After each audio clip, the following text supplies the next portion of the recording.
All right. Not only did Suge have judges and lawyers and stuff under her payroll, or they were paying her however it went, she also had doctors. It, uh, it was a hospital. Well, it wasn't a hospital. It was like a clinic. It was at the end of Burroughs Middle School, at the back end on Van Dyke. And it was a doctor named Dr. Cheney was her last name, and she was a black lady. She was a nice looking lady too. But Dr. Cheney just wasn't no regular doctor coming to the office. She used to have gold rings and chains. Always kept her hair done, nails done, all that stuff. Come to think about it, she also took me to her home, like a lot of the other pedophiles, with her and her husband.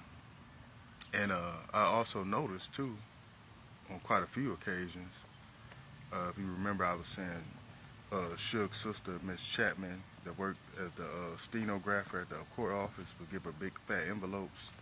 Well, she would give Miss Cheney envelopes that was like a medium size, full of cash.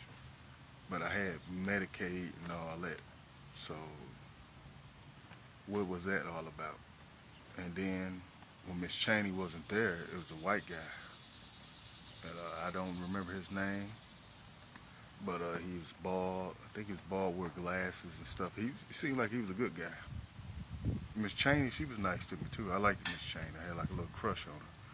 But this guy, he was like, I think he even kind of refused Suge offer. She was trying to, give him money to, guess they was switching my medical records or something like that. I'm not for sure. That's up to y'all, I guess. But he wasn't really down with it. But I think one time I did see him accept the envelope full of money. But I had to throw that in there. And what else? Hold on. And for the reason too, for if you was wondering like why I can't remember a lot of stuff, it was because I recall remembering Suge standing over me while I was sleeping a lot of times, and she'd be the whole time like she have her head, I guess eyes and back of her head and looking up and saying stuff, and she was talking about something like I need to go back to sleep and she trying to help me out or something. But the whole time she was doing I think they call them like sleeping beauty spells. Like she was doing them damn near every night to make me forget the stuff that was going on in the home and what she was doing. And plus, the main thing, she wanted to block me from using my power, my God-given talents. So that's a reason for all the forgetfulness, and plus being hitting the head and everything. And also too, she when she used to try to torture me, she threw me in the she had me in the basement. And I was scared of the basement at the time because all the stuff that was down and spirits and everything. And one time I went to the top of the stairs and I was sleepy, so I had my head against the door. And tell me after a while, Suge pushed me down the stairs. It was probably like 9, 10 stairs, big stairs, and fell, hit my neck against the rail. Then plus, like I said, hitting the cement too, going down. And I was down for a minute. And she had me walk back upstairs. My, if I ain't mistaken, my right leg was messed up. And had to go to the doctor. She told me, of course, the lies, said what happened. And I had a cast on my leg. It probably wasn't the full cast, it was like a padded kind with the little metal rod thing. And that's something I want to add too.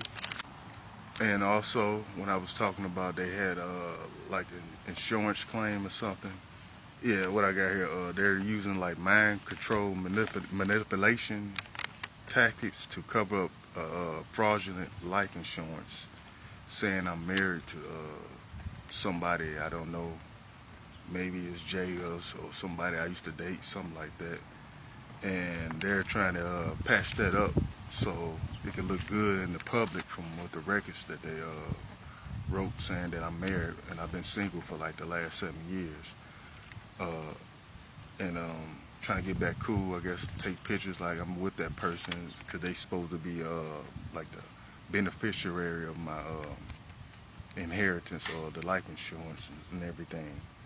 So they trying to get me back with somebody set up, and then the whole time the person supposed to take me out. And that's why her and the crew and everybody so desperate to see me gone, because they all supposed to split the money from what I was told. And come to think about it, yesterday I was out there grounding myself, and somebody rolled past, a female with some people. You need to shut up. I'm like, I wasn't even talking to nobody. I was just listening to my music, and looking at nature. And so it's pissing them off, and that's what I like to hear. And the crazy thing about it is, how could you be mad at me for not wanting to be y'all guinea pig, and y'all trying to play God in my life, and this basically just give me a bad time, and I supposed to just sit back and accept it. Y'all is all crazy as y'all look. Okay, hold on. Okay, and another thing Suge used to do, she would intentionally get me sick, like what I was talking about, the hoarder house with the mold and the apartment I'm staying in. She would do a lot of things like that in Detroit, because it's basically like how they say it, like the mother off of Gypsy Rose case, the movie, or if it was real life. I think I remember seeing it. But anyway, yeah, she was intentionally doing stuff, and she used to have a bunch of plants on Nago inside the house, and she had like a little small garden, and she would mix herbs and stuff like that and test it out on me. That's like when I was talking about when I had to go in the sun and she put some barbecue sauce looking stuff. It was one of them mixtures. She used to have that, what was it, 100 or 1,000 home remedy books. She used to try to study that and experiment on it. So, oh yeah, and two, she had these speakers. I don't know if the government gave her to her or what, but she had them in certain rooms, especially in the bedroom, and it was like some kind of sound frequency or sound waves she would use on me, and she had just tested out on me when she felt like it. She had a remote, and she had just, oh, you wanna, like if I tried to defend myself, boom, press the button, and the noise and all that. It wouldn't affect nobody else, but it affected me. So she also did that. And another thing, y'all need to check these people's phones, because they've been hacking my device. I've been set on plenty of videos, but I mean, they try to destroy the phones. Y'all know how to look through the internet and all that group chats and stuff. They basically, when it comes to my phone too, they want to see what I'm looking at, and especially when it comes to posting my videos, my content that I make on TikTok, they want to stop that. From what I heard, they got a fake account already with a bunch of followers and everything, and she basically will have people, and she got so many accounts, to come and be a follower on my page to see every time I post, and like it or whatever, and put it on the post that she got, where she's probably making funds off of it.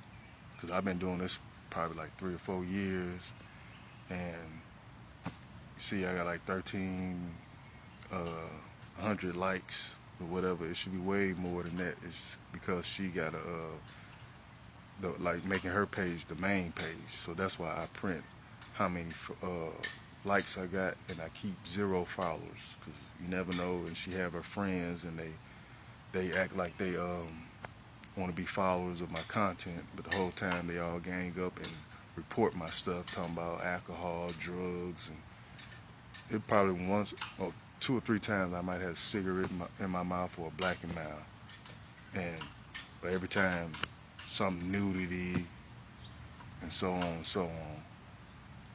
And like I said, these people trying to play innocent. They want to be the victims now, but it was all fun and games while they was doing it. They didn't expect me to speak up. They want me to just shut up and accept this abuse and punishment, and for them to give me this timely demise of my life. And I was just supposed to sit back and accept it and let them flaunt and tease and show what they got and all this. And also, I had some land too. I remember having to sign off as a little kid. Sure wouldn't let me